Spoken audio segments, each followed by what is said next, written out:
y que confíe en que sea capaz de ofrecer el mejor resultado posible dentro del elenco de ponentes que voy a tener el honor de presentarles enseguida, y que no cabe duda que están acreditados de una cualificación profesional, académica y profesional de extraordinario valor. Así que aprovecharemos el tiempo. Yo, sobre todo, más importante, soy funcionario de la administración local, un modesto funcionario, viejo, y además he sido operador jurídico y jefe de los servicios jurídicos de mi ayuntamiento, ahora coordinador del área de alcaldía, pero sobre todo lo que me ha tocado hacer es aplicar la ley de contratos del sector público, como creo que a muchos de los que estamos hoy por aquí. Hay una parte de esta mesa muy académica, también es muy importante contar con su transferencia de conocimiento, ¿verdad? Otra parte más de la administración pública, ahora os presentaré a todos, aunque yo creo que ustedes los conocen mucho mejor por su propia carrera. Permítanme, pues, iniciar esta presentación, si encuentro los documentos, que ahora me está costando.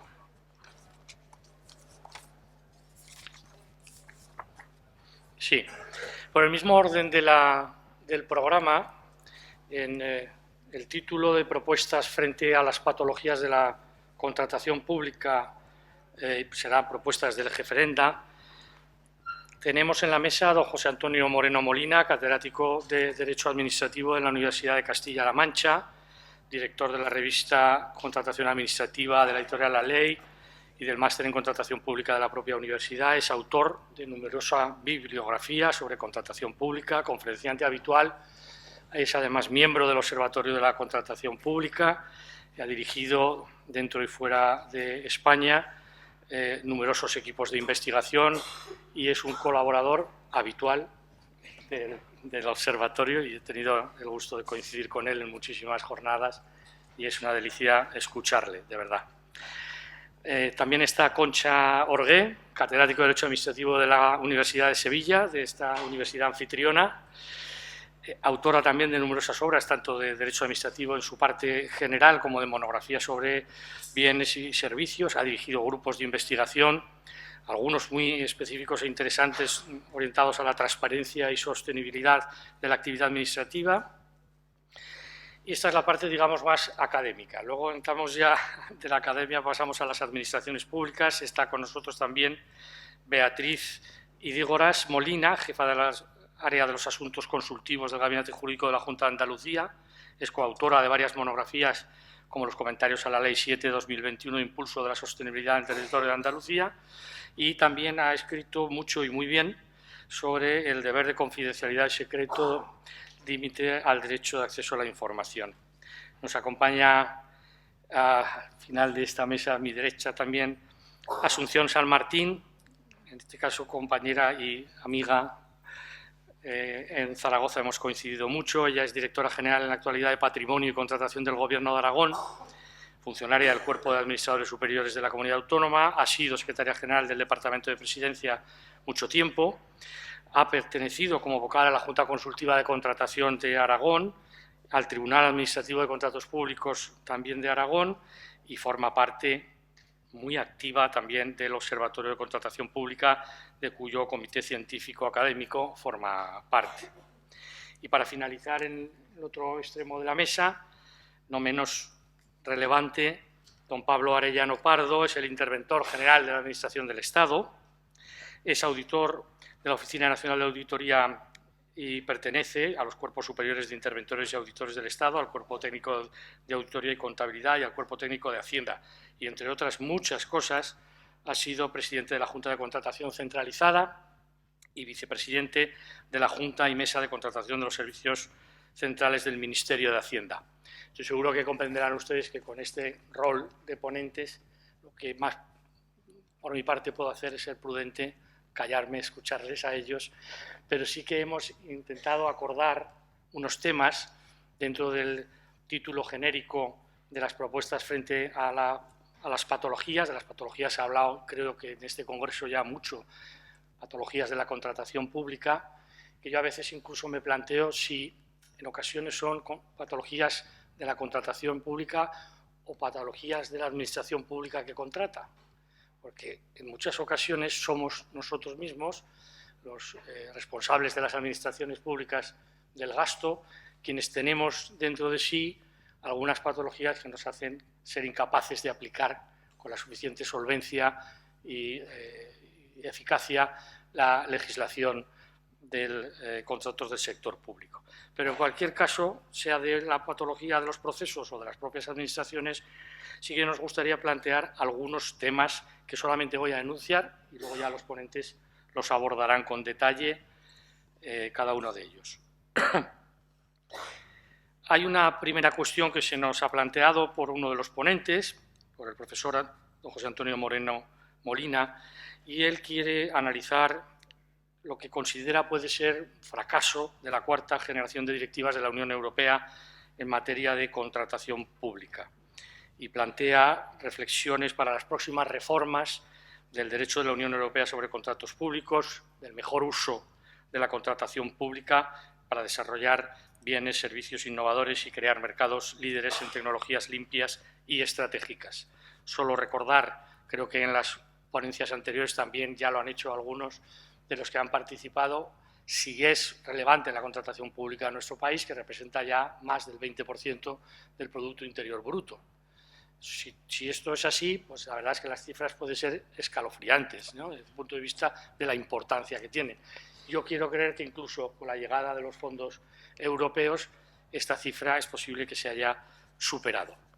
Otra de las ponentes, doña Concha Orgué, va a abordar el tema de la modificación de los contratos públicos. Antes se ha hablado también mucho de que esa puede ser una de las patologías. Quizás las administraciones nos hemos centrado durante mucho tiempo, incluso el legislador, en asegurarnos de que el proceso de licitación y las adjudicaciones eran correctas, pero luego nos olvidábamos un poco de la ejecución del contrato y qué pasa en el proceso, y cuando vienen las revisiones de precios, las prórrogas, que también se han comentado antes, cuando vienen sin debidamente motivadas o cuando se plantean incluso, como hemos visto en los últimos años, distintos supuestos reequilibrios económicos de la contratación derivadas de supuestos no contemplados en los propios pliegos.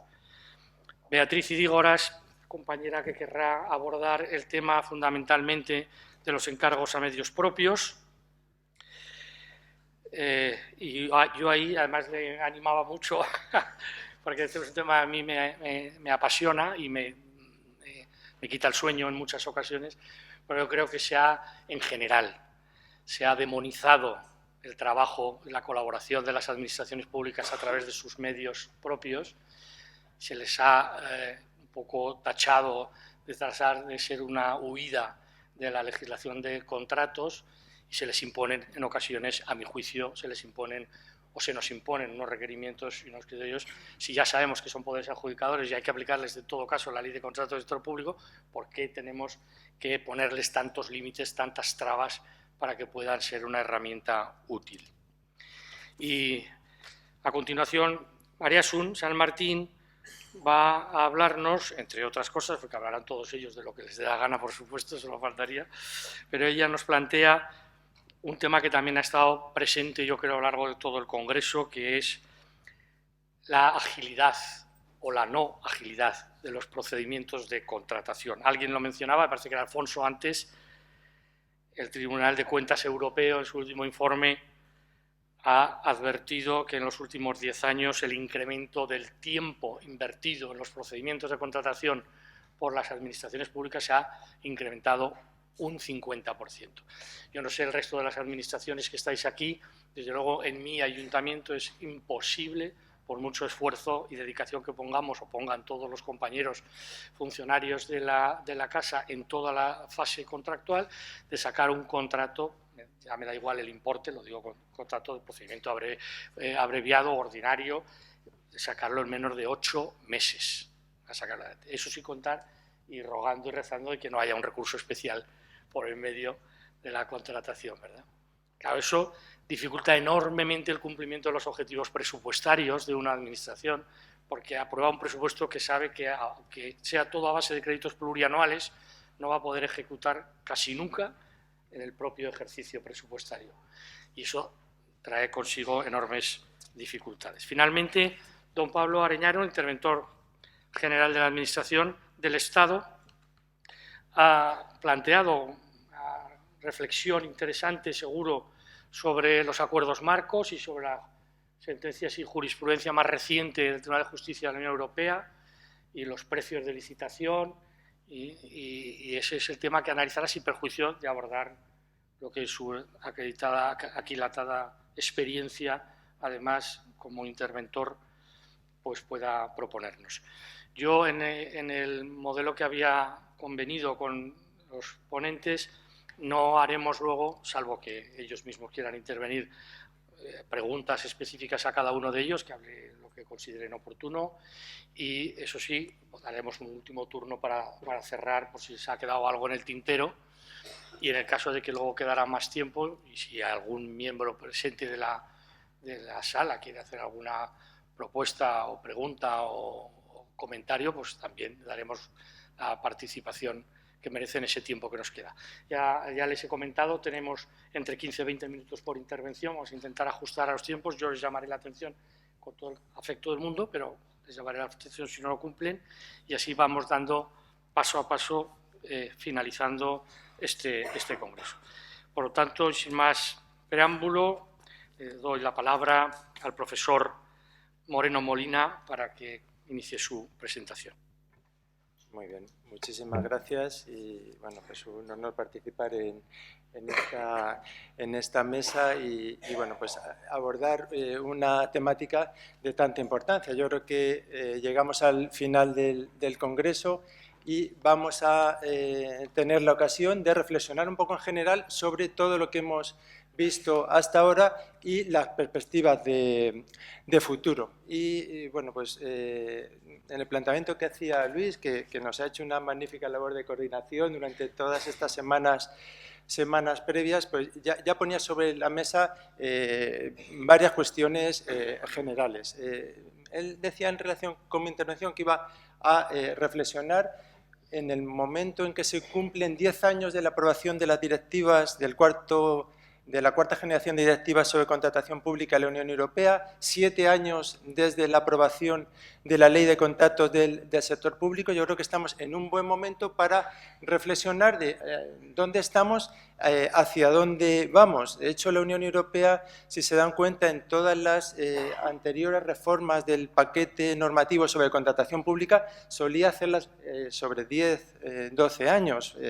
Ya correspondería tener en marcha el proceso de reforma y no es así. En el programa de la comisión que acaba de elegirse se plantea la reforma de las directivas, hay documentos de la comisión, del Consejo, pero no se ha iniciado todavía nada, con lo cual vamos a un escenario de por lo menos medio plazo para esa reforma. Vamos retrasado con respecto a la evolución que había seguido anteriormente. Y, en general, ¿qué balance podemos hacer de estas directivas europeas? Bueno, pues si nos vamos a los documentos de análisis más recientes de los propios órganos de la Unión Europea, como el informe especial del Tribunal de Cuentas, del que hablaba Luis, el 28/2023, que hace un balance de las directivas, cómo han contestado a ese documento la Comisión, el Consejo, pues vemos un escenario de fracaso de las directivas. No han cumplido sus grandes objetivos: simplificación de la normativa, agilidad de los procedimientos de contratación, estímulo de la competencia. Los datos son muy claros. Hay menos concurrencia en la contratación pública en la Unión Europea desde que se aprobaron las directivas. La media de participación de empresas es muy baja. Hay una mínima participación transfronteriza, las empresas de un país no participan en los contratos de otros países. Bueno, pues son cuestiones que las directivas tienen como objetivo principal estimular y no lo han conseguido. En ese sentido han fracasado. pero yo no me quiero quedar con esa idea en general negativa. Las directivas han tenido un gran aporte, que es pues lo que conocemos todos como contratación pública estratégica, la integración de las políticas ambientales, sociales en la contratación pública, y en ese sentido hemos dado un paso muy grande. Tanto las directivas como la ley española, que lo recogió muy bien, han supuesto un salto cualitativo en la contratación pública que, por más que ya tenemos consolidado en unos años, hay que resaltar. Y desde luego, si hacemos un análisis del estado de la contratación pública en la actualidad, pues nos encontramos en una situación mucho mejor de la que partíamos con la legislación anterior. Hoy, el cuerpo de doctrina judicial, de resoluciones de los tribunales administrativos de recursos contractuales, de los informes de la OIRESCON, los informes de las juntas consultivas, tenemos un análisis de la contratación pública y un diagnóstico de los problemas y por dónde hay que actuar mucho más completo. Partimos de un escenario bueno y en una perspectiva de reforma de la normativa a medio plazo no nos debe preocupar seguir aplicando la normativa actual, por más que sea compleja, que plantee dificultades, que tenga carencias, lagunas, y las tenemos identificadas todos, pero se puede hacer una buena administración contractual con la legislación vigente. Tenemos todas las herramientas, hay que aplicarlas bien, ese es el reto principal actual. Por supuesto, en el proceso de reforma se va a poder mejorar, pero partimos de un escenario muy consolidado, muy avanzado. La jurisprudencia del Tribunal de Justicia de la Unión Europea está marcando muy bien los caminos. En España se ha acogido muy bien esa doctrina por los tribunales de recursos. Tenemos herramientas de aplicación e interpretación de la ley que nos pueden dar lugar a una buena y que nos deben dar lugar a una buena gestión contractual, sin perjuicio de que, por supuesto, tengamos que plantear por dónde deben ir las mejoras. Yo creo que en los documentos de análisis europeos a los que hacía referencia antes se dan algunas claves importantes de cuáles han sido los principales problemas de aplicación de la normativa sobre contratación. Hay un dato en el informe especial del Tribunal de Cuentas Europeo que es demoledor. En Europa tenemos 250.000 poderes adjudicadores. En ese escenario y con una contratación pública electrónica muy retrasada con respecto a lo que debería ser y lo que tenía planteado en un principio el paquete legislativo de contratación pública, con un espacio de datos de la contratación muy insuficiente, como el que manejamos en la actualidad, es difícil estimular la concurrencia, la participación de las empresas en la contratación pública. En España no nos quedamos atrás en la proliferación de poderes adjudicadores, al contrario, en España podemos tener sobre 20.000, es decir, es un universo amplísimo, con muchísimas particularidades, que hace que se compartimentalice mucho la contratación y que sea muy difícil estimular esa participación que tanto es necesaria en la contratación. Y también están las dificultades de que en todas esas organizaciones administrativas se cuente con profesionalización, con especialización, con equipos multidisciplinares como los que hoy exige la aplicación de la normativa de contratación pública. Por ahí tenemos un ámbito de actuación, de unificación muy necesario, sobre el que hay que trabajar. En el diagnóstico de las instituciones europeas sobre las directivas también se advierte de la falta de simplificación de la normativa. Bueno, vamos a hablar, o mis compañeros de la mesa van a abordar la cuestión de distintas perspectivas. Por supuesto, eso requiere una actuación. Hay que impulsar también la fundamental transparencia, la publicidad. Hay que abrir mucho más la información contractual y, por supuesto, ir a la plena compra pública electrónica con innovación y con introducción de la inteligencia artificial y de las tecnologías, tal y como hoy se puede hacer, y tenemos ejemplos en muchos otros ámbitos de lo público en el que están funcionando bien. Bueno, ahí hay retos de mucha importancia a cubrir. En la compra pública sostenible, responsable, estratégica, yo partía de que hay que reconocer el avance europeo en este sentido, que a veces no nos damos cuenta de la influencia que ha tenido también, incluso a nivel internacional. En la conferencia inaugural del Congreso, Elena Fonseca explicaba muy bien cómo hay ella desde el punto de vista de la Organización de Estados Americanos, pero eso es una tendencia generalizada a que estos requerimientos de lo social, de lo ambiental y su integración en la contratación pública son los que marcan hoy a nivel internacional la legislación comparada. Eso es muy importante y buena parte de culpa la tiene la Unión Europea.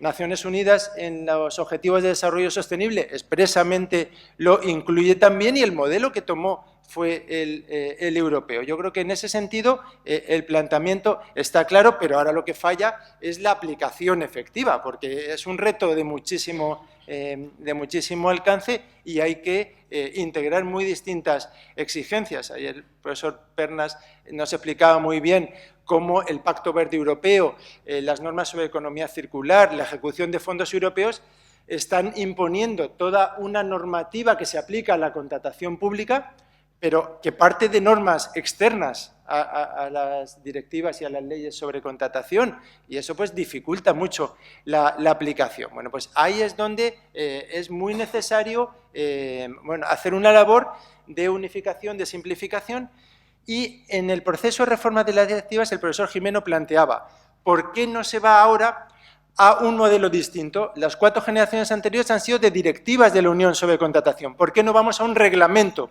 de la Unión?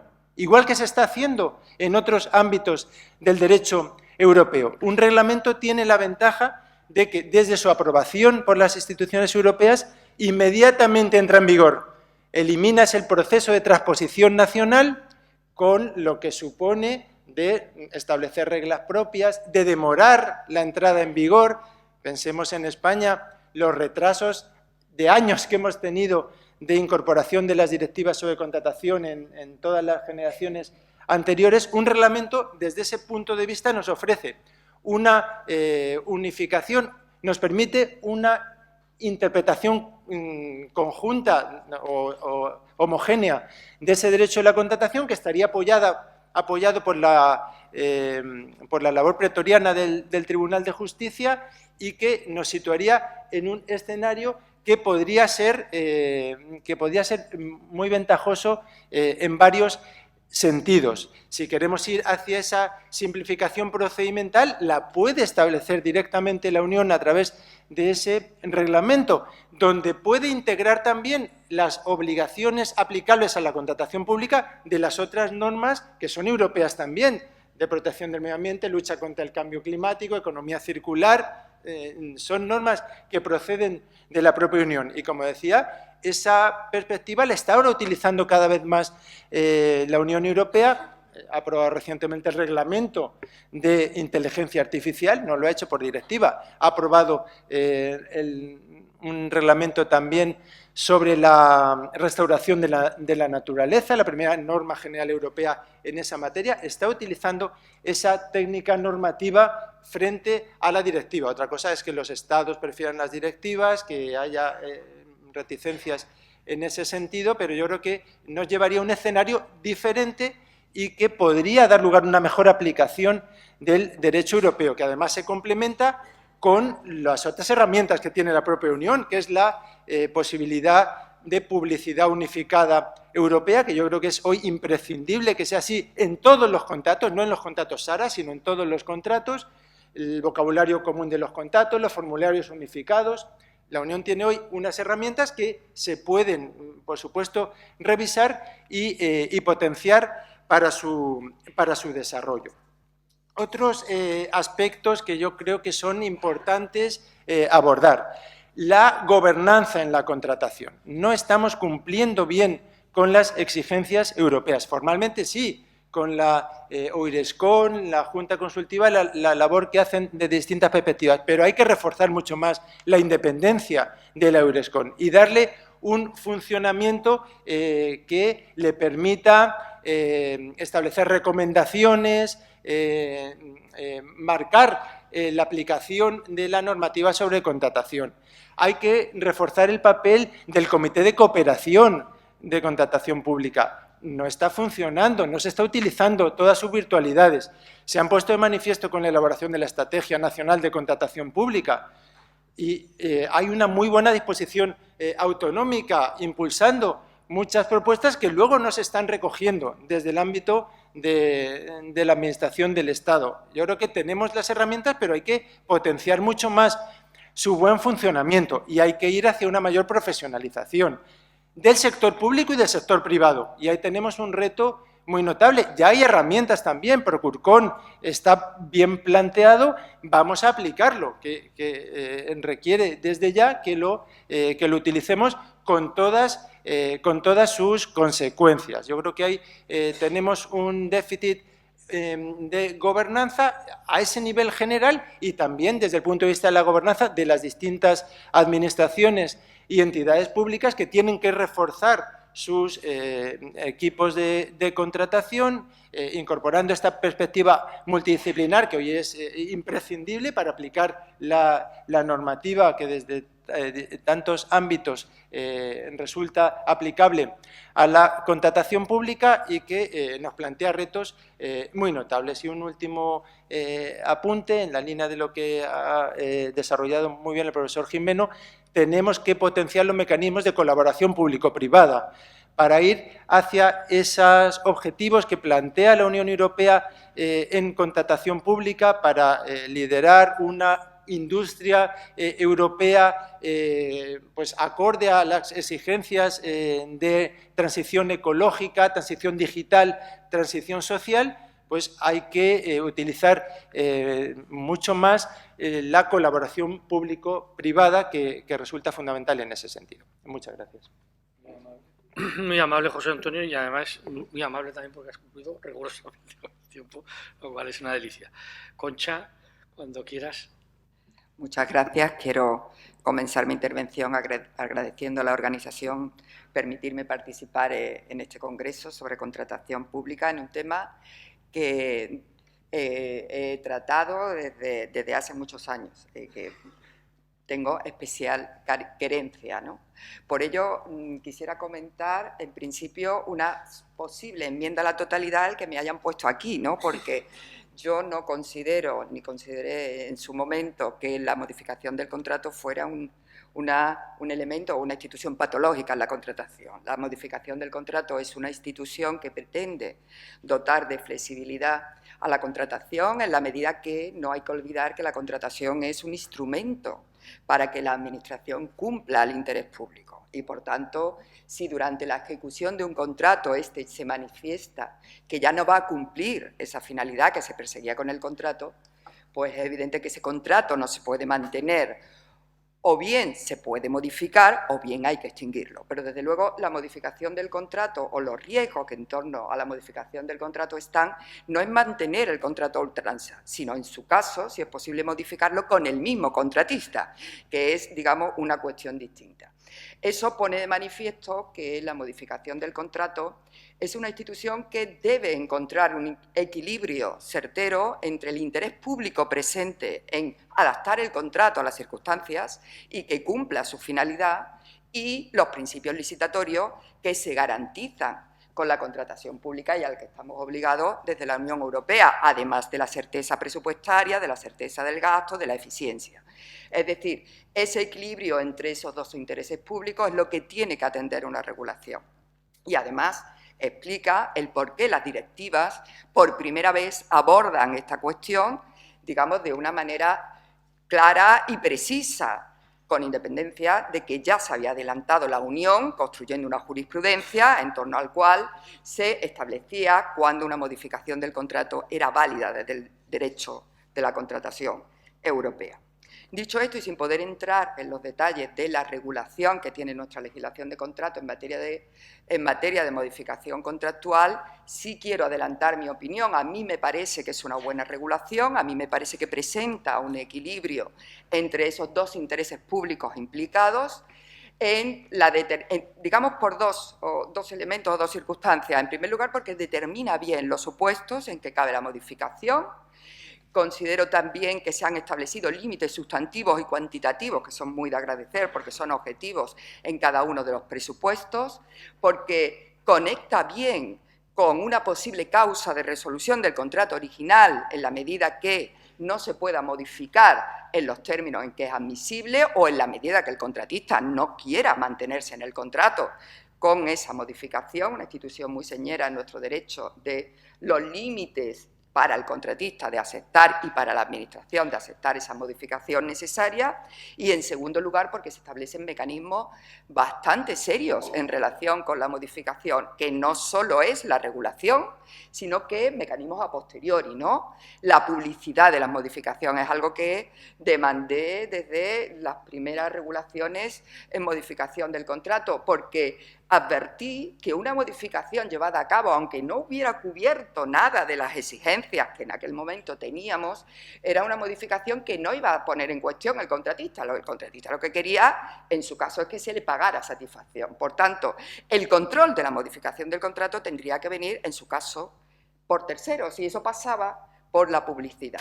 Hay, por tanto, publicidad en la modificación, recursos especiales en materia de contratación y bastantes intervenciones jurídicas, y ahí está la señera intervención en los dictámenes del Consejo de Estado consultivo cuando la modificación tiene cierta importancia en determinados contratos. Por tanto, vaya por delante que creo que es una regulación bastante acertada, que trae causa directa de las directivas comunitarias, con dos advertencias. Es una regulación que es más restrictiva que la directiva europea. Y resulta bastante curioso porque, por ejemplo, por poner un ejemplo, en las modificaciones previstas en los pliegos hay un límite cuantitativo del 20%, cosa que no está en la directiva, porque un límite que además es inferior a cuando las modificaciones no han estado previstas en los pliegos y por los supuestos A y B del artículo 205. Y aunque yo no considero que eso vulnere, como ha dicho cierta doctrina, las directivas europeas, pero sí me parece bastante paradójico, porque desde luego la modificación prevista en el contrato, adelantada en el contrato, previendo a esas posibles circunstancias que pueden ocurrir, es la que se ha potenciado desde el derecho europeo, tanto por la jurisprudencia como por la propia directiva. Y la segunda advertencia es que es una regulación bastante compleja porque está preñada de conceptos jurídicos indeterminados. Tal es así que nuestra legislación se ve obligada no solo a establecer la regulación de la directiva, sino a interpretarla y a explicarla acudiendo a los considerandos de la propia directiva. Es decir, esto es lo que parece que quiere decir el concepto. Por tanto, es una regulación que es inevitable que utilice tantos conceptos jurídicos indeterminados, pero que deja bastante incertidumbre. El ejemplo es una noción nueva que introduce la directiva, que supone una limitación tanto para las modificaciones previstas como las imprevistas por circunstancias imprevisibles, que es el concepto de que no puede alterar la naturaleza global del contrato. ¿Qué signifique eso? Está por ver, porque es un concepto que ha introducido la directiva y que no se hace coincidir con la modificación sustancial. Eso, desde luego, para mí, aunque es verdad que la doctrina se ha pronunciado con distinto alcance de qué significa el concepto. Habrá que ver lo que dice la jurisprudencia europea del Tribunal de Justicia Europea, que seguramente es el que pergeñará qué significa esa alteración sustantiva. Dicho esto, quiero terminar mi intervención haciendo referencia a dos cuestiones que plantea el régimen de la modificación. La primera, al hilo de lo cual me voy a servir de jurisprudencia del Tribunal Europeo y de algunas resoluciones que ha hecho el Tribunal Central de Recursos Administrativos. La primera es si cabe una modificación, aunque sea sustancial. ¿Cabe? Las resoluciones del Tribunal Administrativo Central, la propia sentencia, bailan un poco. Si nosotros analizamos la sentencia del 7 de diciembre del 2023, se observa claramente que el tribunal es consciente que ya la modificación de los contratos no está entre una modificación prevista o una modificación no sustancial. Y ahí era donde había situado su jurisprudencia.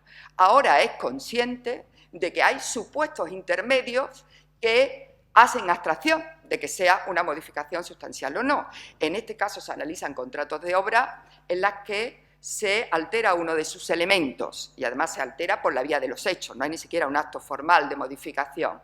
El tribunal analiza si esas circunstancias que determinan la alteración del contrato son unas circunstancias que encajan en el supuesto de la directiva, el 72.b, de que sean circunstancias, nosotros le hemos llamado sobrevenidas imprevisibles, que en la directiva son aquellas que permiten cambiar siempre que no pudieran haberse previsto con la diligencia debida por el órgano de contratación en el contexto. Y el tribunal entiende en ese caso que no ocurre. Y como no ocurre, dice que no son circunstancias imprevistas o imprevisibles en el sentido que la jurisprudencia ya había adelantado con ocasión de los contratos complementarios, es por lo que esa modificación hay que analizarla desde si es sustancial o no, y como considera que es sustancial, dice que no es válida. En consecuencia, al igual que en nuestra legislación, nosotros vamos a entender ahora la modificación sustancial como un límite a la modificación en tanto no quepa en los otros supuestos del artículo, no ya del 2.4, sino también del 2.5. Esto significa que hemos convertido el límite de la modificación sustancial en un concepto residual, en tanto no quepa o sin perjuicio, como dice la directiva, modificaciones por otros cauces. Si cabe la modificación por otros cauces, la directiva consiente la modificación, aunque sea sustancial. Y me enlaza con la segunda consideración o cuestión que quiero analizar. ¿Qué cubre el régimen de modificación de los contratos en nuestra legislación?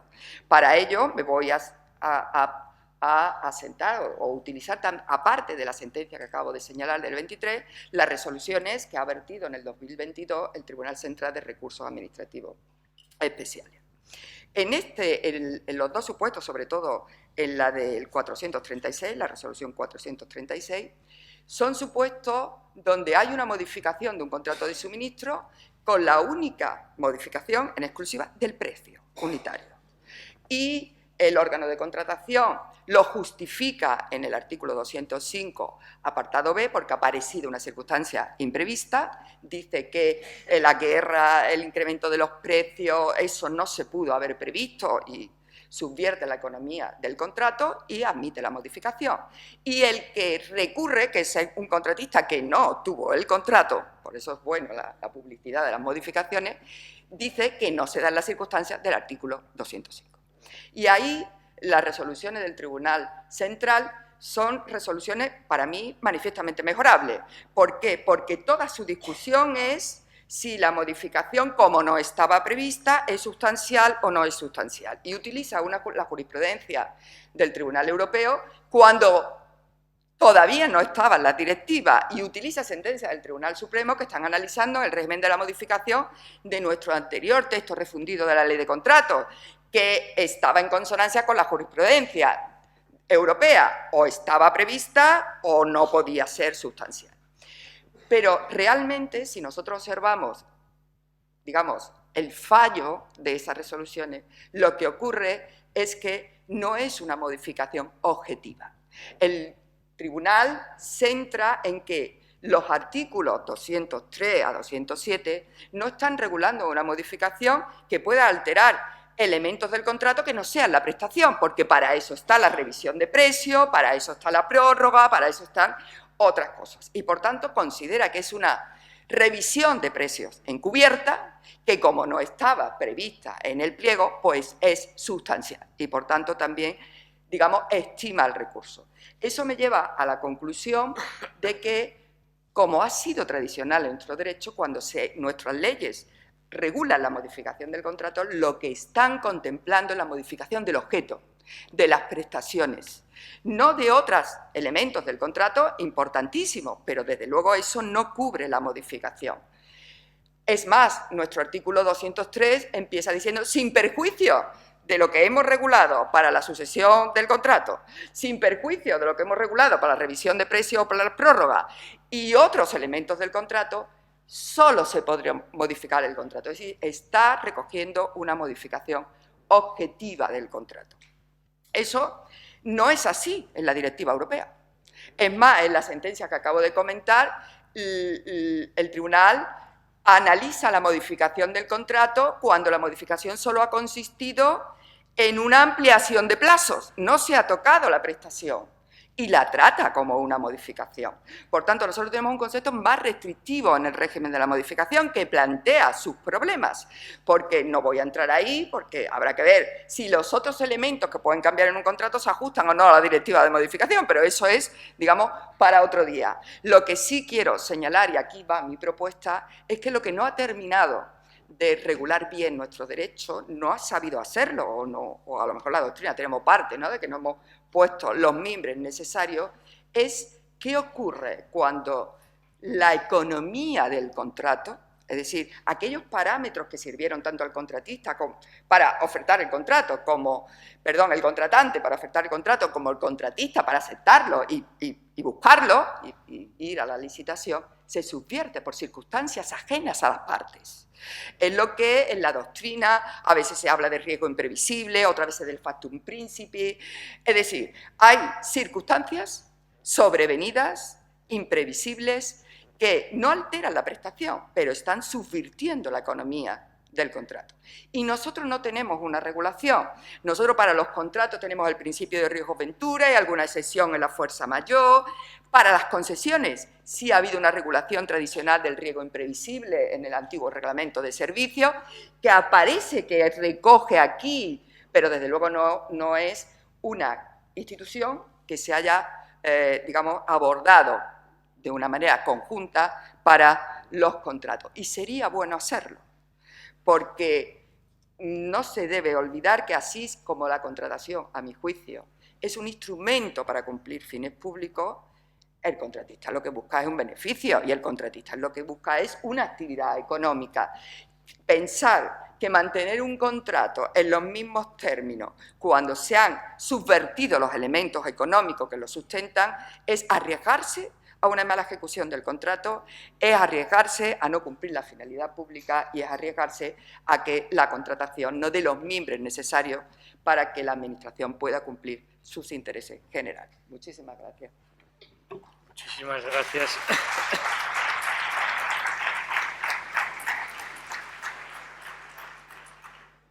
Muchísimas gracias, Concha. Toda una lección magistral, igual que la del profesor José Antonio.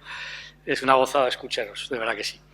La siguiente intervención va a corresponder a Beatriz y creo que se va a centrar fundamentalmente en el apasionante mundo de los encargos, encomiendas de gestión, encargos a medios propios, etcétera. Muchas gracias. Muchísimas gracias, Luis. En primer lugar, quisiera felicitar al Observatorio y al Comité Organizador por el desarrollo de estas jornadas en materia de contratación. Estando ya en un tercer día, no haya tipo de duda de que están siendo todo un éxito. Agradecer también que cuenten con mi presencia y también tengo que agradecer a nuestro moderador, pues su disposición y las distintas propuestas que nos ha ido haciendo para que haya un buen desarrollo de esta mesa. Y entre las distintas propuestas no impositivas, es decir, yo de voluntariamente, me escogí, los encargos de ejecución y me he metido en un jardín. Me he metido en un jardín porque los encargos de ejecución es una materia siempre sujeta a polémica o cuanto menos a un intenso debate. Y claro, cuando hablamos, antes comentaba con la profesora Concha Jorge que damos por sentado que aquí todo el mundo sabe lo que es un encargo de ejecución, pero pensando que pueda haber personas que anden despistadas, cuando hablamos de encargo de ejecución estamos hablando de una figura que impacta a la competencia y al mercado, porque los encargos de ejecución, si nos estamos refiriendo al artículo 32 como poderes adjudicadores, suponen la adjudicación directa a determinadas entidades instrumentales que tienen la consideración de medio propio porque reúnen determinados requisitos a los que luego me voy a referir muy brevemente, se le adjudican directamente prestaciones contractuales, obras, servicios y suministros, dejándolo al margen de la ley de contrato. No hay contrato, esto ya lo dice claramente la actual ley de contrato del sector público, con lo cual se dejan al margen principios fundamentales de la contratación, básicamente los principios de concurrencia e igualdad. Claro, cuando hablamos de esta fórmula, que no es una potestad de autoorganización, lo dice claramente también el artículo 31 de la Ley de Contrato de las Administraciones, supone hablar de los pros y contras de los encargos de ejecución y los pros y contras de la contratación, y ello nos enfrenta al siempre difícil equilibrio de buscar este equilibrio entre lo que es la ordenación y la gestión. Realmente una ordenación, una regulación rígida dificulta y mucho el que los gestores puedan atender las dificultades del día a día con cierta agilidad, pero regulaciones laxas o descafeinadas se han traducido en reiterados incumplimientos que hace que el legislador reaccione, y dentro de esta reacción o contexto de reacción es donde debe entenderse la actual regulación de la figura de los encargos de ejecución. En este sentido, bueno, me gustó mucho una reflexión que Elena Fonseca en la conferencia inaugural dijo, de que muchas veces el problema no es la prohibición, en este caso la ordenación y la limitación, sino el comportamiento. Si realmente pudiéramos llegar a ese justo equilibrio entre aplicar la normativa y una flexibilización de la gestión, a lo mejor no estuviéramos debatiendo tan intensamente sobre esta figura desde hace tantos años. Pues bien, como decía, el contexto en el que deben entenderse regulaciones rígidas es un contexto de reaccionar frente a situaciones de incumplimientos reiterados y situaciones abusivas que se han mantenido en el tiempo. Aparecen como mecanismo de reacción las directivas de la cuarta generación, que no hacen sino positivizar toda la jurisprudencia que existía en la materia respecto a lo antes denominados encomiendas de gestión y encargo de gestión. Directivas 2014, 24 y 23, el artículo 12 de la 24 es la que regula precisamente los encargos, pero ocurre algo que ha apuntado también la profesora Concha Orgé, es que si esta regulación que establecen las directivas es extraordinariamente más rigurosa con respecto a la anterior, la ley de contrato del sector público ha dificultado todavía más, imponiendo requisitos más exigentes, entre ellos el de la subcontratación, al que me quiero referir ya en la parte final de una manera quizá un poco más extensa o reflexiva, a la vista, bueno, pues de lo que comentó anteriormente nuestro moderador, ¿no? Que al final existe un límite de contratación. ¿Qué sentido tiene en poderes adjudicadores que están sometidos a la ley de contrato establecer un límite de subcontratación? Bueno, como decía, en este contexto de reacción, la exposición de motivos de la actual regulación señala en la ley, siguiendo las directrices de la nueva directiva de contratación, se han aumentado las exigencias que deben cumplir estas entidades, con lo que se eviten adjudicaciones directas que pueden menoscabar el principio de libre competencia. No puedo, evidentemente, hacer un estudio evolutivo de esta figura, pero sí el antecedente inmediato anterior, el texto refundido de la Ley de Contrato del 2011, regulaba lo que veníamos a denominar encomiendas de gestión de una manera laxa o descafeinada. Ante ello, se dieron estas prácticas abusivas en los distintos organismos de control, Tribunal de Cuentas, OCEX, Consejo Nacional de la Competencia, empezaron a señalar que realmente, bueno, y en esto, pues fíjate, todavía se sigue, ya entonces hablaba de la inexistencia de planificación, pérdida de eficiencia, afectación de la competencia, y en la mayoría de las ocasiones, como bien sabemos, se venían a cubrir déficit de plantillas de personal que al final se han traducido, y lo hemos sufrido todas las administraciones, en la declaración mediante sentencia judicial del personal laboral indefinido. Desde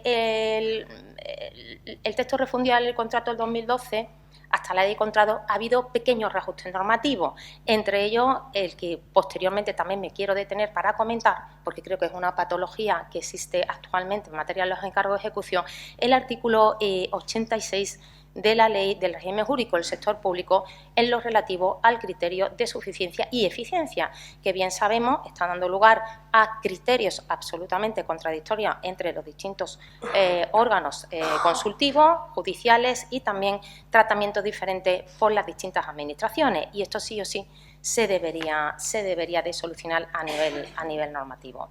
En cuanto a los requisitos, como bueno, es una intervención pues bastante breve, no me puedo detener en un estudio detallado de todos y cada uno de estos requisitos. Sí, de antemano señalar que además yo sabía, porque bueno, los que nos dedicamos a asesoramiento de derecho conocemos las normas y evidentemente los encargos de ejecución tenían una extensión, pero lo que no sabía es que es el artículo más extenso de toda la Ley de Contrato del Sector Público. Esto es un dato que apuntó el moderador. Y ya de antemano, en mis labores de asesoramiento en derecho, en concreto a proyectos normativos, reglamentos y leyes, a mí realmente me parecía una gran patología y un defecto de la técnica legislativa que llevamos a normas de rango de ley contenidos tan amplios. Porque ocurre, y ha ocurrido precisamente esta materia de encargo de ejecución, que cuando tenemos que acometer modificaciones no se modifica igual una norma reglamentaria que una norma con rango de ley, y encontramos otro gran problema que nos estamos encontrando con el legislador, que aparecen las modificaciones a través de leyes de presupuesto con contenidos que no son propios de la ley de presupuesto o, lo que es peor, a golpe de decretos leyes. Pero bueno, en este sentido sí quisiera en esta materia, en general, con respecto a toda la Ley de Contrato del Sector Público, bueno, señalar lo que vienen señalando ya mucha doctrina, que es que realmente no sé por qué se está tardando tanto en que exista un debido desarrollo reglamentario, en que estas cuestiones pudieran abordarse con un mayor detalle, también asumiendo la realidad, que también se ha puesto en esta jornada encima de la mesa, de muchas administraciones. No es lo mismo una gran administración que una administración pequeña, en el que al final pues, se pueden contemplar regímenes para ello más flexibles en determinadas circunstancias. Pues bien, entrando ya en un análisis muy rápido, como he dicho, los encargos de ejecución exigen, sobre todo lo que es el medio propio, la concurrencia de una serie de requisitos con respecto a la entidad de la que depende, control análogo del poder adjudicador, no me voy a detener, compensación del medio propio mediante tarifa, que parte esencial de la actividad del medio instrumental se realice con el ente o entes que lo controlan. Aquí se ha habido un debate, se traduce un porcentaje del 80% y también dentro del Gabinete Jurídico de la Junta de Andalucía se han emitido muchos informes a efecto de cómo se computa. Bueno, yo en este sentido he de decir que hay una circular conjunta de 16 de mayo de 2023 de la Abogacía General del Estado y la Intervención General de la Administración del Estado sobre los criterios para el cálculo del cómputo del requisito. No voy a entrar porque está aquí el Interventor General del Estado y no vaya a ser que vaya a decir algo, pero sí me interesa decir que precisamente el objetivo es establecer pautas y orientaciones al objeto de cubrir un vacío normativo fruto de la ausencia de desarrollo reglamentario, que realmente nos arrojan normas extensísimas y luego al final las grandes claves de esos requisitos no nos lo explican. Entonces todo esto va a golpe de hacer interpretaciones y que muchas veces no son sencillas y nos encontramos en la situación de tener criterios muchas veces enfrentados. En cualquier caso, muy sucintamente, no se puede computar como parte esencial de la actividad de un ente que quiere ser medio propio aquel ámbito competencial que ya está ejerciendo en lo que sabemos que son un sistema de descentralización funcional, es decir, entes que ya dentro de la organización de la administración ejerce competencias, funciones públicas, solo se dan aquellas actuaciones que sean precisamente un encargo por esa administración de la que quiere dependerse. Todo esto muy resumidamente, esto daría también para muchísimo debate, pero esta distinción debe hacerse. También nos ha ocurrido y nos preguntan constantemente sobre entidades instrumentales dentro de la Administración de la Junta de Andalucía, pero claro, tienen ámbitos competenciales, muchas veces no en origen, muchas veces una reordenación del sector público, como se vivió en el año 2011 en la Junta de Andalucía, hace que se quieran aprovechar más estas entidades y se les doten de mayores competencias, pero obviamente no vale para hacer el cómputo para que sea declarado medio propio y cumpla con este requisito. En cuanto al problema del cálculo, se exige un promedio de volumen global de negocio referido a los 3 años anteriores para entidades que se vayan a crear o que ya están creadas pero se le quieran declarar medio propio. Basta con certificar, en esto también una instrucción de la Intervención General de la Junta de Andalucía, bueno, hay dos, del 2008, en el que señala que bastaría con certificar que se va a hacer en el año siguiente ese porcentaje de actividad con respecto a una entidad, porque si no, obviamente, este requisito no podría cumplirse. capital o patrimonio enteramente público, pues esto está claro. Aquí también, no me voy a detener, pero aquí hemos sido más exigentes, porque realmente existen en supuestos excepcionales la posibilidad, dentro del marco comunitario que ofrece la Directiva 2014-24, de que se admita una participación privada minoritaria. Pero el legislador estatal, dentro de este mecanismo de reacción ante estos abusos, decide que tiene que ser un capital enteramente público. Y ya me voy a detener en uno de los debates más encendidos que existen ahora mismo con respecto a los encargos de ejecución, que es el reconocimiento del medio propio. Bueno, los estatutos y la norma de creación no plantea problemas, planteó en su momento cuando se tuvieron que adaptar rápidamente todos los estatutos de las entidades en las que no tuviesen esa declaración, pero el criterio de suficiencia al que añado al criterio de eficiencia, introducido ya en el artículo 86 de la Ley de Régimen Jurídico del Sector Público, pues uno de los puntos que realmente yo entiendo que el legislador debía corregir. ¿Por qué?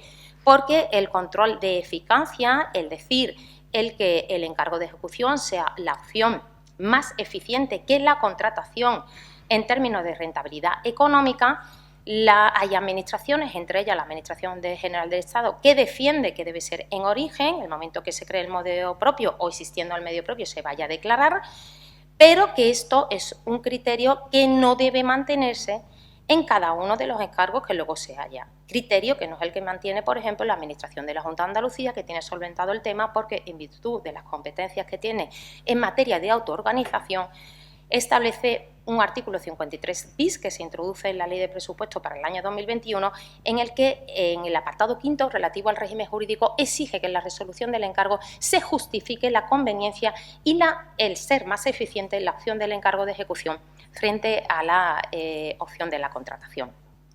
Bueno, como decía, simplemente voy a dar los datos para no extenderme demasiado, y quien quiera que busque los argumentos en las distintas resoluciones que voy a citar a favor del control del origen, Administración General del Estado, el informe 51/2021 y una reciente resolución también del Tribunal Administrativo Central, la resolución 696/2022, que ya va un poco en línea a lo que bueno, defiende determinada doctrina y también me atrevo a decir Luis, de que ya el encargo de ejecución no se demonice, no se vea como una excepción, sino que sea una alternativa. Pues ya encontramos este tipo de pronunciamiento.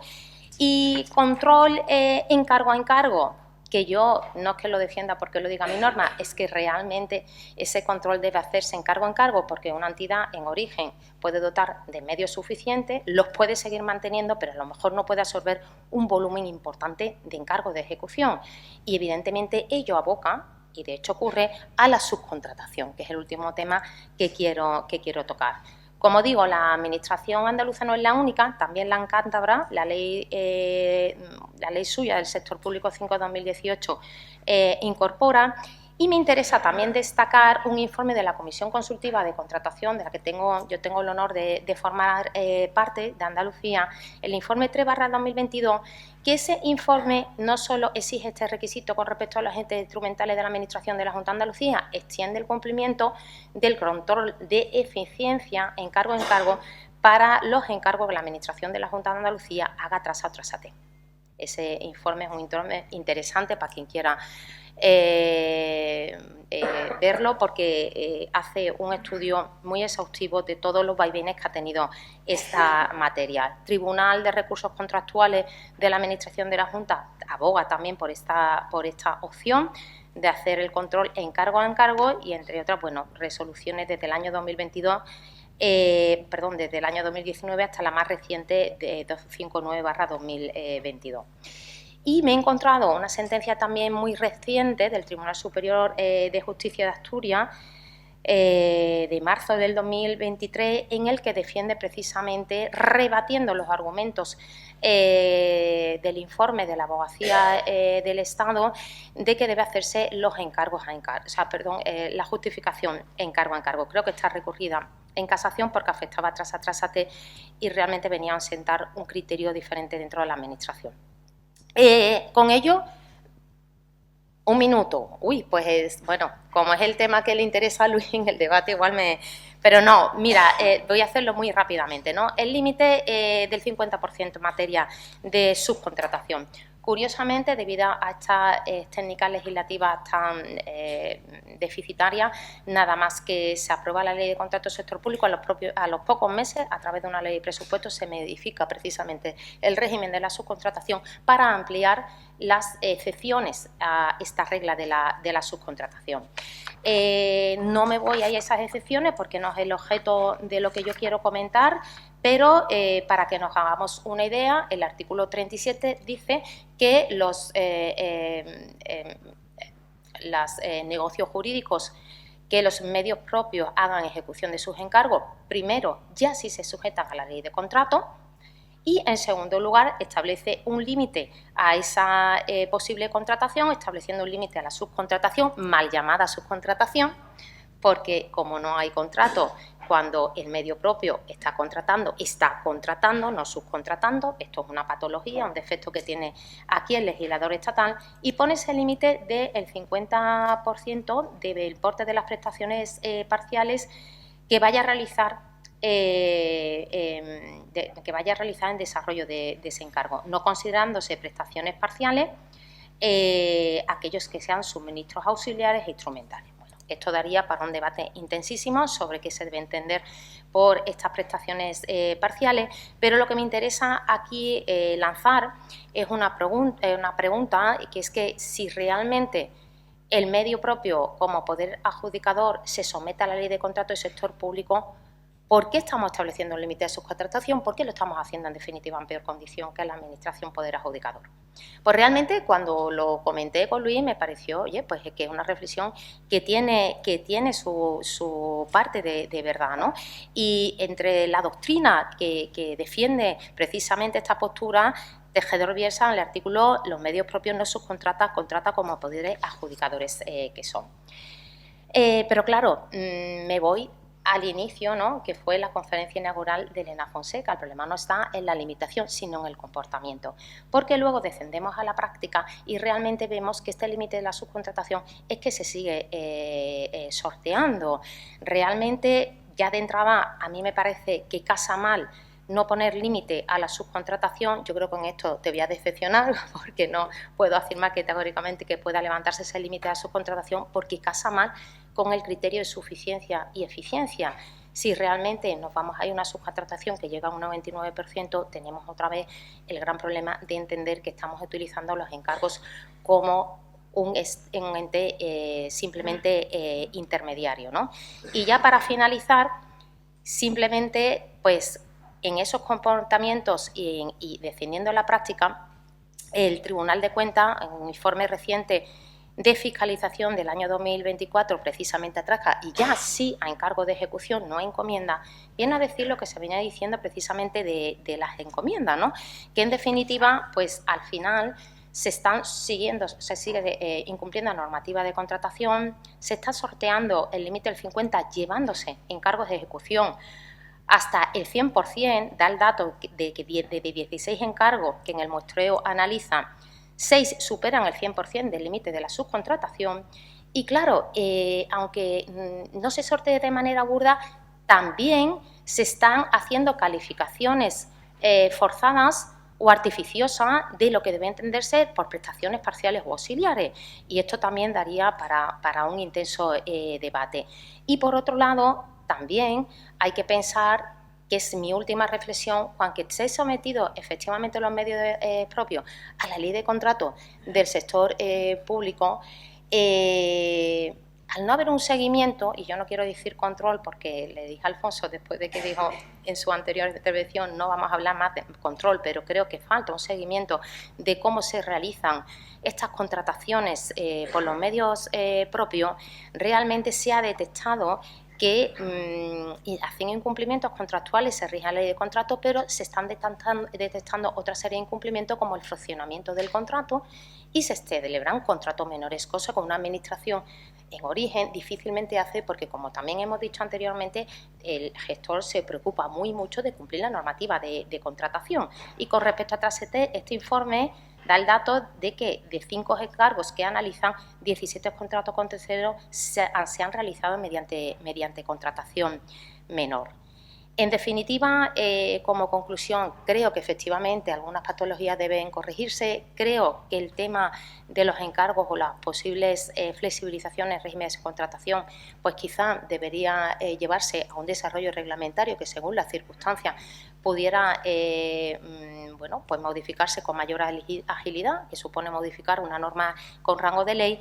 Y creo que realmente me da la sensación que no es que, y lo hemos dicho también aquí, que los medios propios incumplan porque sí, sino que muchas veces nos están justificando cómo se están realizando esas contrataciones con terceros, y realmente ahí siempre planea la sospecha de que se están haciendo prácticas abusivas, cuando lo que yo creo que falta es una debida comunicación y seguimiento de esas contrataciones con terceros. Muchísimas gracias, Beatriz. Es verdad que compañeros que te han precedido te han regalado algunos minutos, con lo cual... Perdón. No, ha estado muy bien. Ya sabes que me apasiona en concreto ese tema que tú conoces también. Ahora tiene el turno de palabra María Asun San Martín para hablarnos de los procedimientos y la agilidad. Sí. Muchas gracias. Muchísimas gracias a la organización por invitarme. Enhorabuena por el éxito del Congreso, y gracias también al moderador, porque ya veis que ha elegido unos temas, bueno, pues muy interesantes. El informe del Tribunal de Cuentas Europeo, del que se ha hablado antes, cuando habla de la agilización y de la simplificación de los procedimientos, reconoce que las directivas han fracasado estrepitosamente. En materia de agilización del procedimiento, como ya se ha dicho, se han duplicado los plazos medios desde 2011 a 2021. Y en materia de simplificación, la gran herramienta de la directiva, que era el Documento Europeo Único de Contratación, tampoco ha conseguido los objetivos que se pretendían. Voy a tratar estos dos temas. Gracias. Voy a tratar estas dos cuestiones y voy a comenzar con la agilización de los procedimientos. En España, desde luego, éramos conscientes de que la situación, lo que se alargan los procedimientos, es inadmisible, porque, fijaros, si en la media europea los procedimientos duran 26 días hasta la adjudicación, en España, en el año 23, según los datos de la Oirescon, duran 158 días, es verdad que hasta la formalización, es decir, contados los plazos de recurso, pero es que son 62 días más. Las comunidades autónomas, muy sensibles con esta cuestión, realizamos una serie de propuestas consensuadas que se han presentado al Comité de Cooperación en materia de contratación pública. También se han presentado otras propuestas, entre otras, respecto de lo que has comentado, ¿no? de mantener el equilibrio del contrato cuando se desequilibra por causas externas. Pero bueno, me voy a centrar en los procedimientos. Estas propuestas, además del valor que pueden tener en su contenido, pues desde luego tienen un valor especial porque bueno, somos 17 comunidades autónomas, 2 ciudades autónomas, y ponerse de acuerdo en hacer una propuesta, yo creo que eso ya revela el interés y el trabajo que se ha realizado. Bien, las propuestas para agilizar los procedimientos de las comunidades autónomas se dividen los he dividido yo en dos bloques. Hay unas propuestas que pretenden agilizar los procedimientos en general y otras que se refieren solo al procedimiento abierto. Para agilizar los procedimientos en general, lo que se propone, hay dos propuestas alternativas. En primer lugar, es reducir los plazos de interposición del recurso especial en materia de contratación frente a la adjudicación y, por lo tanto, reducir también el plazo de suspensión del procedimiento entre adjudicación y formalización. Ahora mismo el plazo general son 15 días hábiles, pero tenemos la experiencia del Real Decreto Ley 36/2020, el que se aprobó para la gestión de los fondos Next Generation, que redujo el plazo de presentación de recurso especial a 10 días naturales sin que se haya detectado ningún inconveniente ni ningún problema. Es una reducción importante, estamos hablando de 1 semana y media. Es que arañar días en el procedimiento no es fácil, ¿eh? La otra opción alternativa, que también es muy interesante, sería exigir al licitador un anuncio de interposición del recurso especial en un plazo muy breve, en 5 días hábiles, por ejemplo, y en caso de que ningún licitador, que no se haya anunciado ningún recurso especial, levantar la suspensión de la adjudicación y continuar con el procedimiento. Esta propuesta no tiene nada que ver con lo que existía en su momento en el texto refundido de la Ley de Contratos del Sector Público de 2011, que exigía un anuncio a los licitadores para presentar el recurso, pero que no tenía ninguna efectividad práctica a efectos de la suspensión del procedimiento. Creemos que también, por el nivel de recursos que hay, que habría muchísimos procedimientos en los que se estarían ganando 2 semanas. ¿De acuerdo? Sobre la agilización de los procedimientos abiertos, todo gira en torno a la supresión del procedimiento abierto simplificado y aprovechar las ventajas que tiene el procedimiento abierto simplificado para incorporarlas al procedimiento abierto. ¿Por qué se habla de eliminar el procedimiento abierto simplificado? Porque las principales ventajas que tenía cuando se aprobó, si lo recordáis, era que el anuncio de licitación se publicaba solamente en el perfil de contratante, con toda la documentación en formato electrónico, y que además las propuestas, las ofertas, se presentaban en el registro que se indicara en los pliegos. Es decir, que no se podían presentar propuestas por correo, por registro administrativo, etc. Esto está superadísimo, sigue en la Ley de Contratos, pero ahora todo gira a través de la plataforma. Ahí se publica toda la documentación.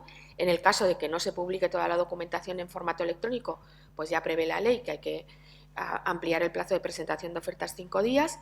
Y por otro lado, las ofertas todas se presentan en la plataforma. Por lo tanto, no tiene sentido mantenerlo. Sin embargo, el procedimiento simplificado tiene ventajas. Tiene ventajas porque la duración media son 97 días frente a los 158 del procedimiento abierto normal. Estamos otra vez en 60 días menos, ¿no? ¿Qué ventajas serían las que podrían incorporarse al procedimiento abierto para reducir esos 158 días? Pues la primera, que hubiera un único sobre, es decir, que la documentación administrativa fuera incorporada con la oferta. Si hay oferta sujeta a juicios de valor, pues iría en ese sobre, y si no, pues iría directamente con la oferta sujeta a valoración automática. Ahí ya, bueno, pues prescindimos de un acto de la mesa en el momento en el que se abren las ofertas, aunque haya que dar 3 días de subsanación, pero puede comenzar el proceso de valoración. Y, desde luego, lo que sí que se mantendrían serían los plazos de presentación que marca, por supuesto, la ley para los contratos SARA y no SARA. El plazo para justificar las ofertas incursas en temeridad de 5 días hábiles creemos que es suficiente, pero bueno, ahí a lo mejor podría haber una mayor flexibilidad, pero desde luego la obligación de adjudicar el contrato para el órgano de contratación en los 5 días naturales, una vez que se ha recibido la documentación, entendemos que es perfectamente aplicable, y no tiene ningún sentido diferenciar con que en el procedimiento abierto el plazo sean 5 días hábiles. Es que ya no se sabe si a lo mejor es incluso un error, porque es la misma documentación y es el mismo momento. También se considera conveniente reducir el plazo para que el licitador que va a ser propuesto adjudicatario presente la documentación acreditativa del cumplimiento de los requisitos previos. 7 días hábiles parece suficiente frente a los 10 días hábiles que marca el procedimiento abierto en general, porque realmente se trata de la misma documentación. Es que es la misma. El compromiso de adscripción de medios, el estar al corriente de las obligaciones tributarias y de seguridad social, etcétera. Porque, bueno, esto no forma parte de este tema, pero tiene relación. Otra de las cuestiones que se plantean es que se suprima la exigencia de estar inscrito en el registro de licitadores para los procedimientos simplificados, en el caso en el que no se suprima el procedimiento abierto simplificado. Bien, pues todas estas ventajas del procedimiento simplificado se pasarían al procedimiento abierto y sí que se mantendría algunas especialidades para las compras corrientes de los bienes disponibles en el mercado, ¿no?, que tienen esos plazos muy reducidos de presentación de ofertas de 5 días hábiles. Pero, ya digo, sería la única especialidad. Hasta aquí las propuestas de modificación que han elevado las comunidades autónomas como propuesta de modificación de la Ley de Contratos del Sector Público. Quizás no sean muy ambiciosas, pero desde luego sí que serían efectivas para reducir en torno a un mes o más el plazo de los procedimientos abiertos. Y además es una propuesta de modificación sencilla de implementar porque hay que tocar muy pocos artículos de la ley. Si pensáramos en propuestas más ambiciosas, siguiendo un poco el guante que lanzó el moderador, se podría pensar en refundir lo que ahora es el procedimiento abierto, simplificado, abreviado, con el contrato menor. Yo creo que el contrato menor tiene clarísimas ventajas, siempre que se haga con transparencia. En nuestra comunidad autónoma es bastante habitual y hubo un momento en que incluso era obligatorio, luego lo quitaron. Bien, ¿por qué tiene ventajas el procedimiento simplificado? Porque hay una simplificación documental evidente, porque los plazos de presentación de ofertas son breves, porque hay flexibilidad en cuanto a los criterios de adjudicación en el sentido de que no necesitas sobres separados, no necesitas primero valorar uno, luego valorar los criterios sujetos a valoración automática, no interviene mesa. Bueno, si veis, el procedimiento abreviado pues también tiene plazos breves de presentación de ofertas y no necesita mesa. Quizás donde más inconveniente habría sería en el tema de no tener de utilizar criterios de adjudicación sujetos a juicio de valor que el procedimiento abreviado no lo admite. La simplificación documental, el que no haya orden de inicio, orden de aprobación del expediente, yo creo que en estos contratos, que obviamente tienen un valor pequeño, ahora mismo el procedimiento abreviado son 60.000 euros para suministros y servicios, 80.000 euros en obras, bueno, esto se podría modular, incluso ampliar. En estos contratos yo creo que funcionaría perfectamente y permitiría liberar medios para dedicarnos a los contratos complejos, porque estamos hablando de 158 días o de 97 días, pero desde que se publica el anuncio hasta que se formaliza el contrato. Es que toda la preparación no se cuenta y ahí hay que perder o ganar mucho tiempo, ¿no? Es ahí en la preparación de los pliegos, en conocer el mercado. Entonces yo creo que sería bastante operativo. Que quizás tenga menos garantías de imparcialidad, bueno, también hablamos mucho aquí de profesionalización, pues también hay que confiar en la profesionalidad de los gestores, ¿no? Y luego, bueno, estarían los sistemas de control. El fraccionamiento irregular, yo creo que ahora, con los medios que hay, con todos los datos, es que es facilísimo de detectar. Otra cuestión que yo creo que también habría que abordar, pero en esta no tengo propuesta, es alguna alternativa para adjudicar contratos por razones de urgencia extraordinaria. El contrato de emergencia del artículo 120 es que está pensado para unas situaciones tan concretas, acontecimientos catastróficos, situaciones que supongan grave peligro o afecten a la defensa nacional.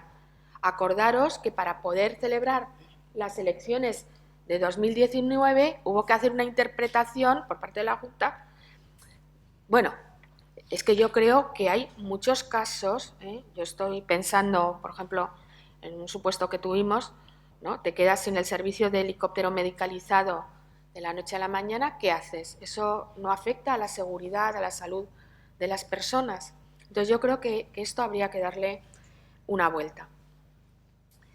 Y en cuanto a la simplificación y al valor del documento europeo único de contratación, yo, bueno, me voy a atrever, creo que tengo claro por qué ha fracasado, porque es que el documento europeo único de contratación era la primera parte de un objetivo más general. El mismo artículo dice que tiene que ir acompañado del desarrollo de bases de datos de los Estados miembros que además sean interoperables, ¿no? Que haya acceso transfronterizo a las certificaciones y a las acreditaciones. ¿Cuál es la situación? Nosotros ahora mismo, salvo la clasificación, las obligaciones tributarias y estar con la seguridad social, que sí que se obtienen a través de bases de datos, no hemos avanzado nada. La ley del 2017 ya hablaba de que al menos los certificados de cumplir con el 2% de personas con discapacidad en plantilla y de contar con planes de igualdad se deberían de acreditar mediante certificado. Pero decía, bueno, cuando se desarrolle reglamentariamente han pasado 7 años y no se ha desarrollado. Por lo tanto, yo creo que a nivel general ese es el problema del DEUC, o sea, que no ha ido acompañado en las bases de datos. En el ámbito interno español, pues fundamentalmente dos. Primero, que es un documento complejo, que está redactado en unos términos difíciles de comprender, que ni siquiera se ajustan a lo que dice la Ley de Contratos del Sector Público, y si no, que alguien me diga dónde está el compromiso de adscripción de medios, porque no está, y algunas otras cosas más.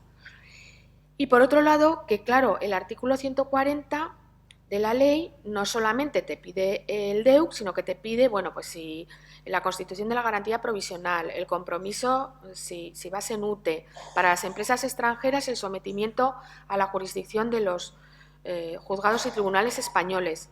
Y fuera del artículo 140, la declaración expresa responsable relativa al grupo empresarial o el informe de reciprocidad cuando vienen empresas extranjeras que no sean del ámbito de la Unión Europea.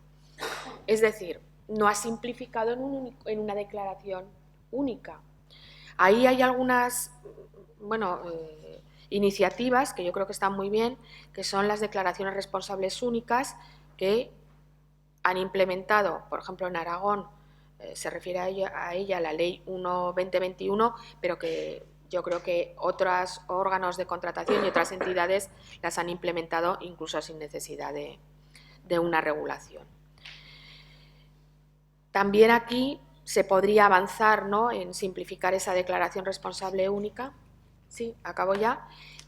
Y sobre todo hacerla obligatoria, porque en los pliegos o sea, tal y como está redactada la norma, bueno, parece como que pueden optar, ¿no?, entre el documento europeo único de contratación y el resto de la documentación o la declaración responsable única. Si fuera obligatoria, pues todos aportarían la documentación en el mismo formato y sería más fácil de analizar. Y estas serían un poco las propuestas, ya digo, que sobre agilización y simplificación cabría hacer, ¿no?, a mi entender. Muchas gracias, Asun.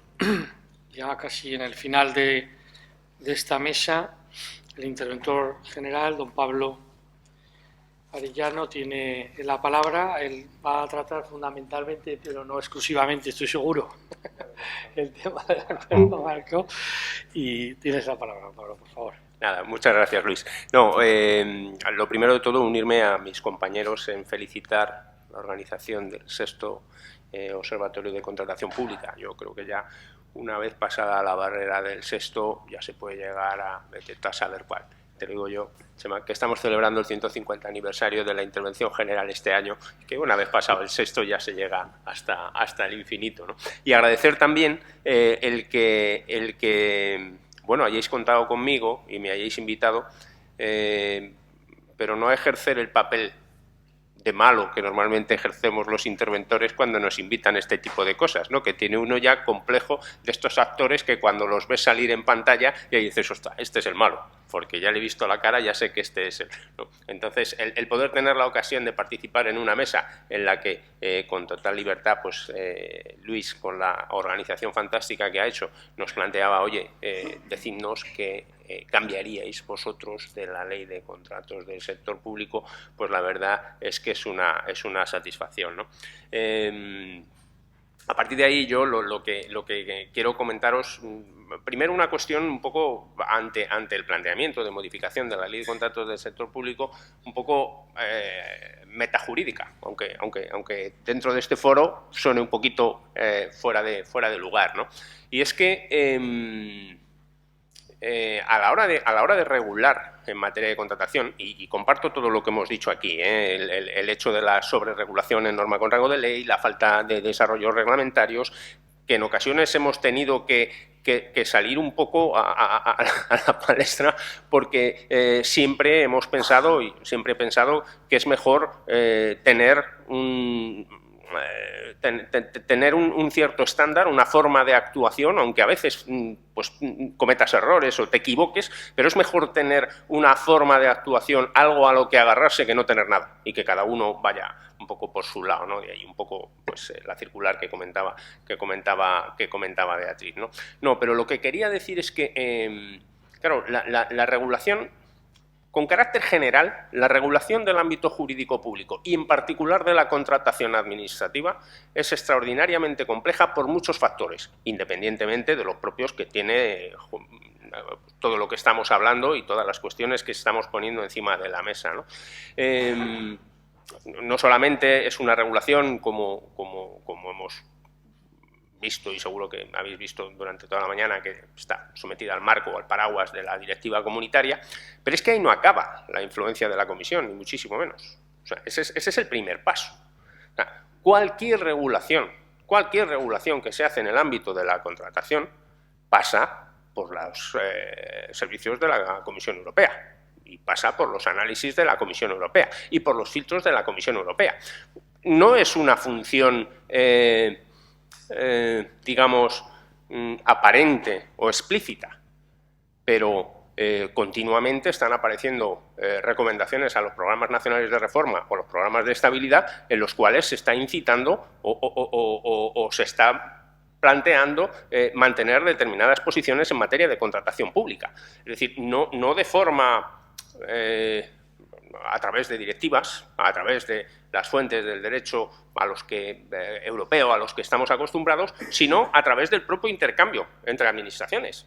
Y incluso fuera del propio ámbito de la contratación, como, digamos, no sé si contrapartidas o exigencias ante otro tipo de circunstancias colaterales, con lo cual yo lo digo sobre todo porque entiendo que todas las propuestas que se hacen en materia de contratación pues seguro que tienen un valor extraordinario y hay que seguir haciéndolas, ¿no?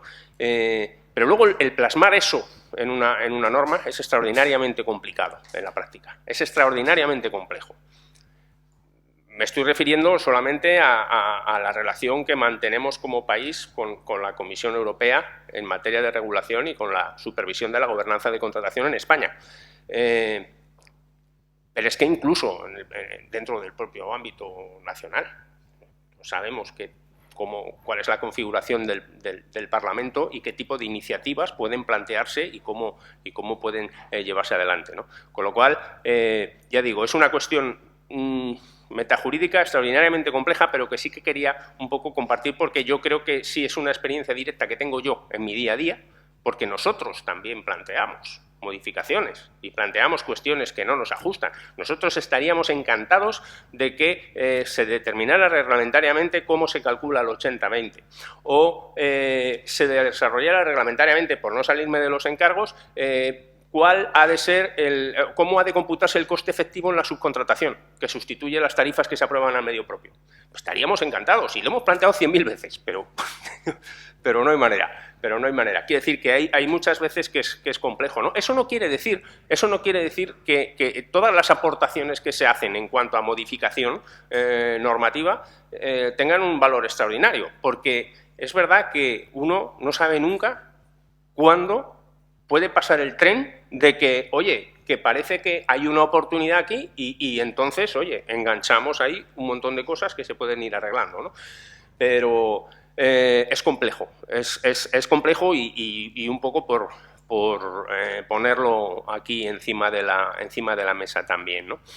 Centrándome ya en el tema que quería tratar. Es verdad que yo en principio había planteado y le había planteado a Luis otro tipo de temas, pero cuando estaba empezando a analizar y a preparar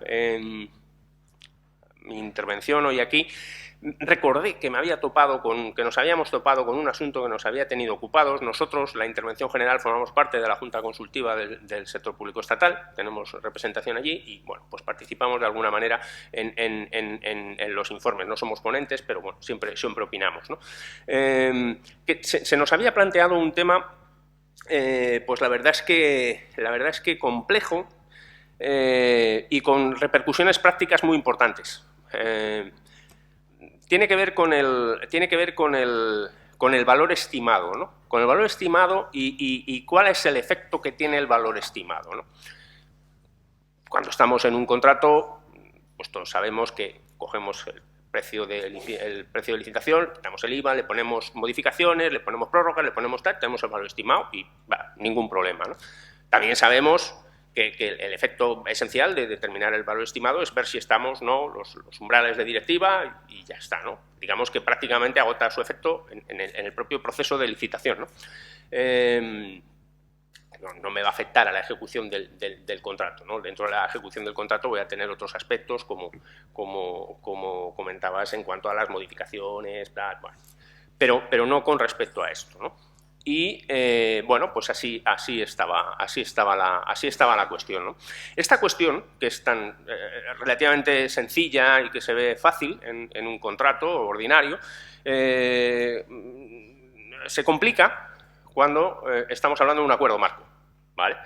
Porque, claro, en un acuerdo marco yo ya no tengo un contrato al que le tengo que sacar un precio de licitación, unas modificaciones, unas prórrogas, no, es que puedo tener muchos. ¿Cuántos? No tengo ni idea. No tengo ni idea de cuántos pueden ser.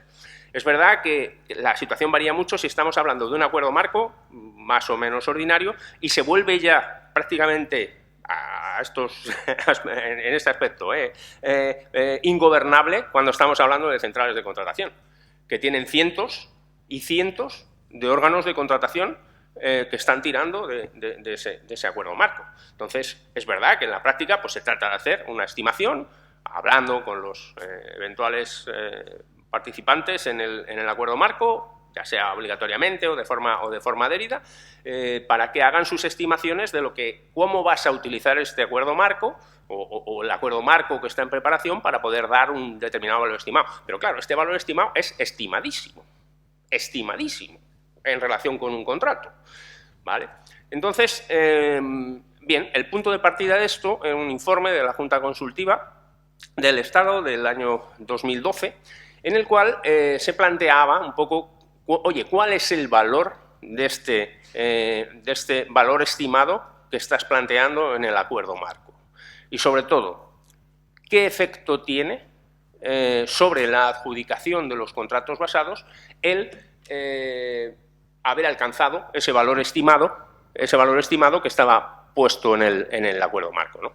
En ese momento, la Junta Consultiva aplicó un poco la misma forma o la misma perspectiva de un contrato ordinario. Es decir, oye, el precio de licitación, o sea, el valor estimado, perdón, se agota su virtualidad en el procedimiento de licitación. Te va a servir para determinar qué tipo de procedimiento tienes que determinar, si estás o no, tal, en umbrales, y a partir de ahí se acaba. Es decir, que aunque una vez esté funcionando el acuerdo marco, ese valor que se estimó inicialmente se supere por los acuerdos, por los contratos basados que se van adjudicando, oye, no ocurre nada, ¿no? Este acuerdo marco finalizará su vigencia cuando llegue a término el plazo para el cual que estaba previsto en los pliegos de cláusulas administrativas, ¿no? Bueno, pues hasta ahí la cosa iba relativamente bien, ¿no? ¿Qué ocurre? Pues que en el año 2018 aparece una sentencia del Tribunal Superior de Justicia de la Unión Europea en un caso muy particular, en el que me detendré un poco más, en el que da la vuelta a la tortilla totalmente.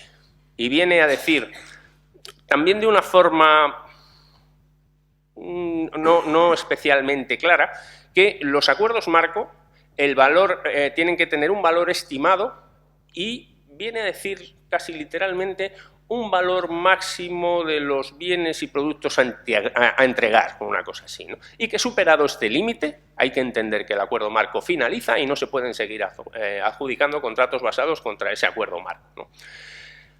Digo que es una situación particular porque es una situación que se daba en un acuerdo marco con un único adjudicatario.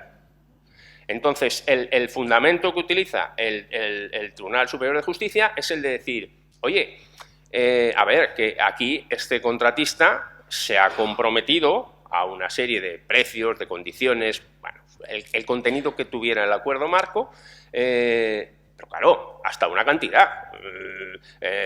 No puedes tenerlo aquí suministrando el doble de lo que en principio se había marcado en el acuerdo marco. Y además, teniendo en cuenta que es un acuerdo marco que tiene un único adjudicatario y que los acuerdos marco, ya por su propia naturaleza, siempre son sospechosos digamos, de impactar de una manera no especialmente positiva en la competencia, pues llegó a la conclusión de decir, oye, alcanzado ya digo que utiliza ahí una expresión extraña, porque habla de un valor estimado y un límite máximo del valor de los productos a integrar. Con lo cual, yo desde luego, personal, pero esto es una opinión mía muy personal, no tengo muy claro si es el mismo concepto o si está hablando de dos conceptos distintos. Pero en cualquier caso, esta sentencia del Tribunal Superior de Justicia de la Unión Europea del 18 se reiteró en 2021 y en 2022. Entonces, ya con cita de las sentencias anteriores y creando ya jurisprudencia. Con lo cual, claro, se planteó el problema de decir, oye, ¿podemos seguir manteniendo la situación que teníamos hasta ahora en la que con un informe de la Junta Consultiva decíamos, oye, no pasa nada si tú alcanzas el valor estimado, tú sigue adjudicando contratos basados que esto es igual porque no tiene ninguna virtualidad este valor, ¿no? Bueno, pues evidentemente ante la reiteración de las sentencias también tengo que decir que las otras dos sentencias, la primera no sé, en un país nórdico, no recuerdo, la siguiente en Italia y otra, no recuerdo en qué países se producían, pero en los tres casos ocurría exactamente lo mismo.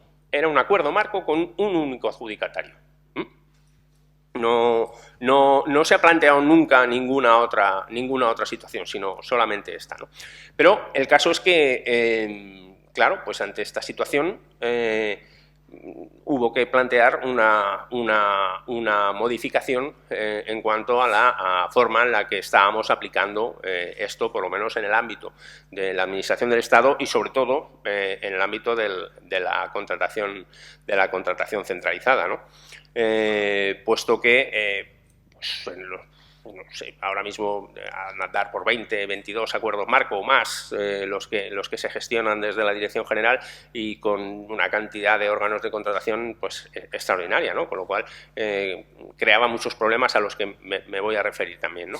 De esta forma, pues la Junta Consultiva de Contratación del Sector Público Estatal sacó un nuevo informe en el que enmendaba ya el de 2012 a la luz de las sentencias y de la doctrina del TJUE y lo que venía a decir es que tal y como se establece en la Ley de Contratos del Sector Público, en el 101.13, el valor máximo estimado de los acuerdos marco actúa como límite.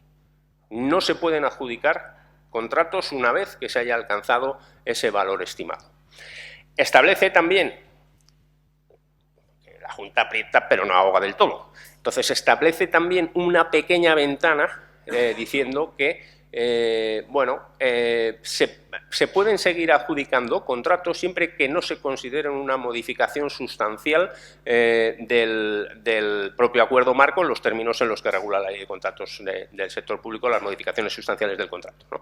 Por lo tanto, si no se alteran las condiciones esenciales que determinaron, pues, o que podrían haber determinado que entraran otros adjudicatarios, si no se hace una modificación, pues, sustancial del alcance del acuerdo marco, 15% en obras, 10% en el resto de contratos, pues, oye, se puede seguir adjudicando. Y todo ello, evidentemente, sin perjuicio de que, en caso de que todavía estando vigente el acuerdo marco no se haya alcanzado el límite o el límite temporal, puedan hacerse las modificaciones que correspondan de acuerdo con lo que marca la ley, ¿no?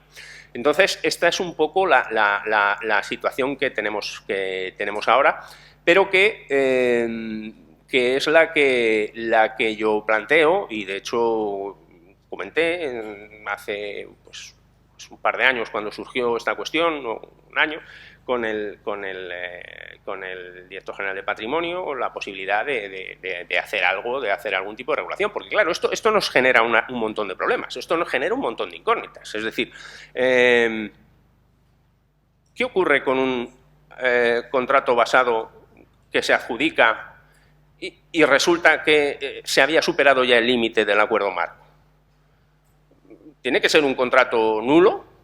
¿Qué le decimos a ese contratista? Porque claro, cuando tienes un acuerdo marco con un solo adjudicatario, pues la cosa es sencilla. El seguir la vida del acuerdo marco es sencilla. Pero cuando tienes a lo mejor 200 órganos de contratación tirando contratos contra ese acuerdo marco todos los días, pues el tratar de llevar un control de cuáles son esos contratos que superan el límite y cuáles no. ¿Qué pasa con las licitaciones dentro del acuerdo marco iniciadas de contratos basados? Cuando de repente, de forma sobrevenida, en la licitación dice, no, que ya se ha superado el límite, ¡ahí va! Pues tengo que anular la licitación. ¿Cómo hago esto?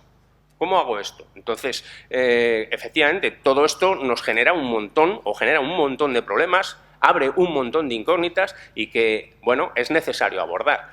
Yo no sé si en cuanto a la quiero decir, yo sé que en este aspecto habría que adoptar algún tipo de medida que nos aclarara por dónde tirar y por dónde salir de este pequeño embrollo que tenemos con los acuerdos marco, sobre todo los relacionados con centrales de contratación, porque entiendo que acuerdos marco que tienen una amplitud mucho menor y que incluso el mismo órgano de contratación de los contratos basados es el adjudicatario o el adjudicador del acuerdo marco, pues este tipo de problemas no surgen, ¿no? Es un problema muy concentrado, sobre todo en estas centrales de contratación, ¿no? Pero si de verdad creemos y queremos potenciar el papel de las centrales de contratación como un instrumento de contratación que permite unificar en un organismo distintos perfiles, tanto técnico, jurídicos, técnico, de cualquier tipo de materia, y que actúen, porque evidentemente órganos de contratación mucho más pequeñitos, organismos pequeños, no van a poder tener un ingeniero eléctrico para hacer los contratos de electricidad, un arquitecto para las reparaciones, no, es imposible, esto es imposible. Entonces, este tipo de centrales de contratación nos permiten esa profesionalización, no solamente de la actividad contractual en sí, sino de la gestión misma del contenido de lo que estamos contratando, ¿no? Y una sentencia, el impacto que pueden tener este tipo de sentencias sobre el funcionamiento de las centrales de contratación, pues es importante, porque genera toda esa incertidumbre. Porque no es sencillo el establecer mecanismos que permitan conocer en todo momento todo lo que se está moviendo, porque se mueven contratos a diario, os lo aseguro. Yo, que fui responsable de la central de contratación del Estado hasta 2018, gracias a Dios todo lo que hice ya ha prescrito, porque ya estamos en el 24, pero yo adjudiqué en un año del orden de 8.000 y pico contratos, 9.000. 9.000 contratos basados. Es diario, se inician procedimientos a diario en todos los ámbitos, en todos los órganos de contratación del Estado, de todos los organismos adheridos, con lo cual es un problema importante que yo creo que hay que afrontar. ¿De qué manera? No lo tengo claro. Yo no sabría ahora si me dijeran, oye, di cómo solucionamos esto. No lo tengo claro. Sí tengo claro que las sentencias se han producido en un ámbito muy concreto y muy determinado y que a lo mejor la regulación no debería ser la misma para todos los casos y que la situación de las centrales de contratación y acuerdos marco de las centrales de contratación difiere de otro tipo de acuerdos marco, ¿no? Yo trataría de atacar un poco el tema por esa vía, ¿no? Porque claro, una vez que tienes al TJUE, acabo ya, una vez que tienes al TJUE ya con 3 sentencias que te ha dicho eso, pues hay que andarse con pies de plomo para ver por dónde puedes entrar y cómo puedes afrontar este problema, ¿no? Pero posiblemente yo, mi primera tentativa sería esa, la de tratar de ir por ahí y flexibilizar de alguna manera en el ámbito de los contratos de las centrales de contratación e incluso aprovechando esa pequeña literalidad que, en mi opinión, aparece en las propias sentencias del TJUE, en el que hace una diferencia entre el valor estimado y el límite máximo del valor de los productos que se pueden adjudicar, ¿no? Y decir, oye, si el problema es la competencia, en un acuerdo marco grande que tienes 80 adjudicatarios, 90 adjudicatarios, te han entrado prácticamente todos. Te han entrado prácticamente todos los operadores económicos que tienes a tu alrededor. Con lo cual, ahí poco problema puede haber con respecto a ahí. Es decir, oye, pues fijemos un importe, un valor máximo extraordinario, a partir del cual efectivamente entendamos, no, más de este importe estamos afectando la competencia, y un valor estimado razonable que nos permita seguir gestionando los acuerdos marco, porque si no, lo que va a pasar es que el valor estimado de los acuerdos marco no represente nada, porque la gente dirá 1.000 millones. Claro, si no me pillo los dedos. Entonces, pues no puede ser, ¿no? Bueno, hasta aquí lo que quería comentar. Es verdad que dejo más el problema encima de la mesa que la solución, porque no la tengo, pero sí que quería trasladar un poco esta situación y esta necesidad de abordar este problema. Muchas gracias, Pablo. A terminar, incluso si queréis apuntar alguna cuestión más los ponentes de la mesa, yo simplemente me considero mi deber hacer un brevísimo resumen. El profesor Moreno nos ha suscitado la posibilidad de que haya un reglamento de la Unión Europea que, con todas las ventajas que ello conlleva, pueda desarrollar y paliar los problemas, por lo menos mitigar muchos de los problemas que ahora nuestra legislación nos ofrece. Concha ha puesto el dedo en la llaga. ¿Qué pasa si se rompe el equilibrio de la economía del contrato y los modificados, por qué se han demonizado, ¿no? Hay veces que esa es una situación en la que estamos ocasionando también graves perjuicios a los contratistas, y no olvidemos que los contratistas de entrada no son malos, son los que proveen suministros y servicios a la administración. Es que parece que les tenemos también un poco ya en...